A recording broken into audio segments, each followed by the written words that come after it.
తెచ్చారా?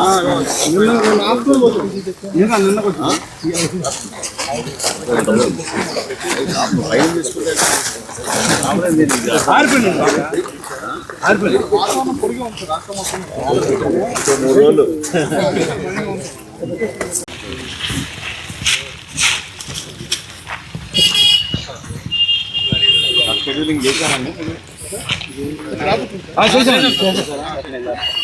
ఏం చెప్పారు మీకు? ఎప్పుడు ఇస్తున్నారు? స్టార్టింగ్ మీటింగ్ ఏం లేదు, మొదలు పెట్టాలి. ఎవరు రాలేదండి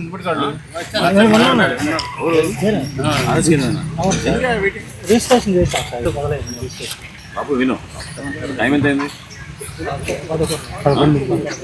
4 నువ్వు ఫస్ట్ నాకు జనరేట్ రావాలి. 4 o'clock కల్లా నాకు ఇవాళ జనరేట్ అవ్వాలి. మొదలుపెట్టు. 4 o'clock నువ్వు చేస్తే 7 కల్లా రైతుల ఖాతాలో డబ్బులు పడతాయి. చేయను వాళ్ళు చేయట్టు పరిస్థితి. ఫస్ట్ పికప్ చేయి, ఎక్కడ ఆగబాకు. మిగతా కూడా మొదలు పెట్టండి. ఇవ్వండి. అనవసరంగా మీరు వాళ్ళు చెప్పాలి వీళ్ళు చెప్పాలి ఏం చెప్పాల్సింది. మీకు ఇచ్చారు కదా, మొదలు పెట్టండి. వాయిస్ రీడర్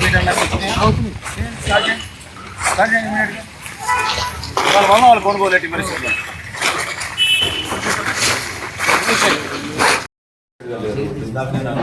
ఆ ఊళ్ళో ఆగాను. రైతులు అక్కడ రెడీగా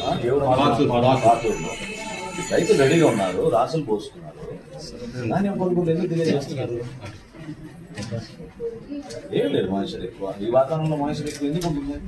ఇప్పుడు పదండి, ఇప్పుడు చూస్తే మీ కళ్ళ 22 ఉంటుంది. అవును, కొంచెం ఆరబోసుకుంటే సాయంత్రం కల్లా సెట్ అవుతుంది. తీసుకోండి, ఫైన్ క్వాలిటీ రైస్ కదా ఇదంతా ఫైన్ క్వాలిటీ రైస్. మీరు ఇమీడియట్ తీసుకోండి. అది చాలా తప్పు చేస్తున్నారు మీరు. అట్లా నాకు అర్థం కాలేదు. ఏం సెక్షన్స్ కావాలి మీకు? నాకు అర్థం కాదు. 3 weeks అయింది మనం ఓపెన్ చేసి, ఎందుకు పెండింగ్ పెడుతున్నారు? ఎక్కడ ఉన్నాయి? ఇక్కడ వచ్చినాయా మనిషి రీడర్ నోటిఫికేషన్? ఎంత ఉంది మీ ఉన్నాయి ఇక్కడ? ఇమీడియట్ గా మీరు ఆ ప్రక్రియ మొదలు పెట్టండి. ఈ రోజు నుంచే ధాన్యం కొనుగోలు కేంద్రాలు మన మంగళగిరి నియోజకవర్గంలో, తెనాలి నియోజకవర్గంలో, గుంటూరు జిల్లాలో ఖచ్చితంగా 100% ప్రారంభం అవుతాయి. ఇందాక రైతు ఎవరు అన్నారు, రేపు మా ఖాతా ఉంటుంది, రేపు తీసుకురాబోతున్నాను. నిర్భయంగా తీసుకురండి. మీరు నిర్భయంగా తీసుకురండి. వీళ్ళు వచ్చి మీ క్వాలిటీ టెస్ట్ చేసుకుని మీకు తేమ శాతం ఎంత ఉందో అక్కడ చెప్తారు. కొంచెం అవసరమైతే ఒక రోజు మీరు ఆరబెట్టండి. అదే రోజు తీసుకొచ్చి మీరు చెప్పిన తర్వాత మీకు ట్రక్ జనరేట్ చేసి మీకు ఇచ్చేస్తాం. ఎక్కడ కూడా ఇబ్బంది ఉండదు.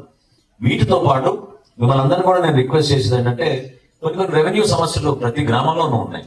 దీనికి గౌరవ ముఖ్యమంత్రి గారు కేబినెట్ లో సబ్ కమిటీ వేశారు.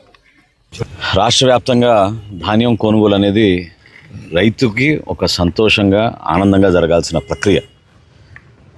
గత పాలకులు రైతుని ఇబ్బంది పెట్టి కేవలం రాజకీయ కోణ నుంచి రైతుని చూశారు తప్ప, స్వార్థం లేకుండా నిజాయితీగా రైతు పడిన కష్టానికి ఆయన పంటకి కనీస మద్దతు ధర రావాలి, ప్రభుత్వం నుంచి అందించే సహాయం అనే భావన కన్నా సేవాభావంతో పనిచేసుకుంటే ప్రతి ఒక్కరికి మేలు జరుగుతున్న తత్వం 5 సంవత్సరాలు వాళ్ళని ఇబ్బంది పెట్టారు.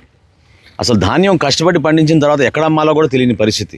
5-6 రోజులు లారీల కింద పడుకుని, మిల్లల దగ్గర పోయి బతిమలాడుకుని అమ్మే పరిస్థితి నుంచి ఒక మార్పు తీసుకొచ్చి గత సంవత్సరం 34 లక్షల మెట్రిక్ టన్నుల ధాన్యం సేకరించాం రాష్ట్రంలో. ఈ సంవత్సరం చరిత్ర సృష్టించబోతున్నాం. మన ఆంధ్రప్రదేశ్లో ఎన్నడూ లేని విధంగా 51 లక్షల మెట్రిక్ టన్నుల ధాన్యం కొనుగోలు చేయడానికి మన కూటమి ప్రభుత్వం, గౌరవ ముఖ్యమంత్రి గారు చంద్రబాబు నాయుడు గారు, అదేవిధంగా గౌరవ ఉప ముఖ్యమంత్రి గారు పవన్ కళ్యాణ్ గారి నాయకత్వంలో ఈ అద్భుతమైన కార్యక్రమం ప్రజలకు తీసుకెళ్తున్నాం. ఈరోజు మంగళగిరి నియోజకవర్గంలో తాడేపల్లి మండలంలో రైతులతోటి ఇప్పుడే వాళ్ళ సమస్యల గురించే కాకుండా వాస్తవంగా దిగుబడి ఎట్లా ఉంది, ఎటువంటి వెరైటీ వేశారు, వీటిని ప్రభుత్వం ఏ విధంగా కొనుగోలు చేస్తుందో కూడా వాళ్ళకి వివరించడం జరిగింది. బీపీటీ వెరైటీ మంచి ఫైన్ వెరైటీ అయితే బియ్యం కష్టపడి వాళ్ళు పండించారో రైతు సోదరులందరికీ నేను హామీ ఇస్తున్నాను. ఇది కేవలం మన బిడ్డల కోసం. ప్రభుత్వ పాఠశాలలో 41,000 ప్రభుత్వ పాఠశాల, అదేవిధంగా 4,000 సంక్షేమ హాస్టల్స్లో ఈ ధాన్యాన్ని మేము బియ్యంగా కన్వర్ట్ చేసి మధ్యాహ్న భోజనం పథకం కింద మన బిడ్డలకి చక్కటి ఆహారం అందించే విధంగా మేము ఏర్పాట్లు గత సంవత్సరం నుంచి మొదలుపెట్టాం. ఈసారి కూడా ఆ ప్రక్రియ ఇంకా ముందుకు తీసుకెళ్తాం.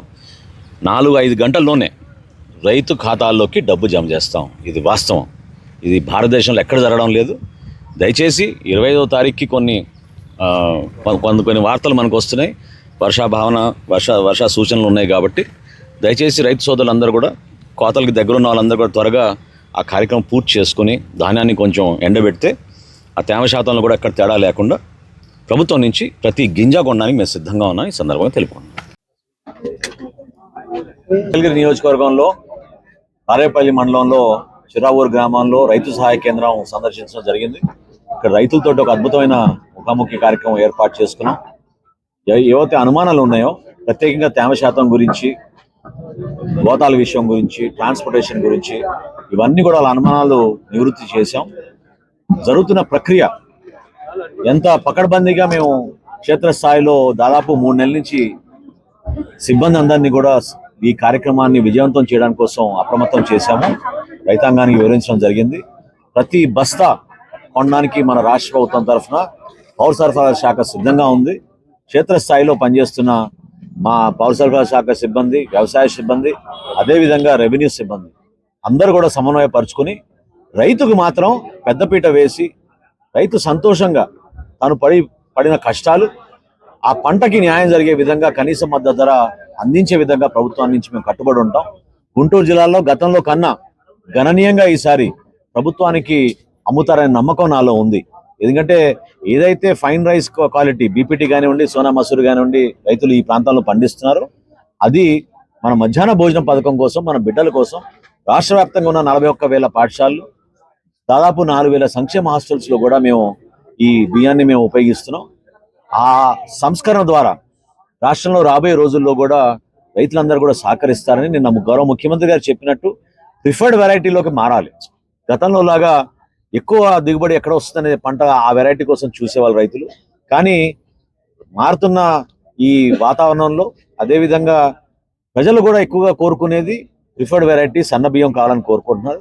దానికి అనుగుణంగా రైతు రంగం కూడా మారితే తప్పకుండా ప్రభుత్వం మీ వెంటనే ఉంటుందనే ఒక నమ్మకం, ఒక భద్రత, ఒక భరోసా మా ప్రభుత్వం నుంచి, కూటమి ప్రభుత్వం నుంచి గౌరవ ముఖ్యమంత్రి గారు చంద్రబాబు నాయుడు గారు, అదేవిధంగా గౌరవ ఉప ముఖ్యమంత్రి గారు పవన్ కళ్యాణ్ గారు ఇచ్చిన సూచనలతోటి ఈ కార్యక్రమం ద్వారా 51 లక్షల మెట్రిక్ టన్నుల ధాన్యం, ఇది ఒక చరిత్ర రాష్ట్రంలో మేము సేకరించబోతున్నాం.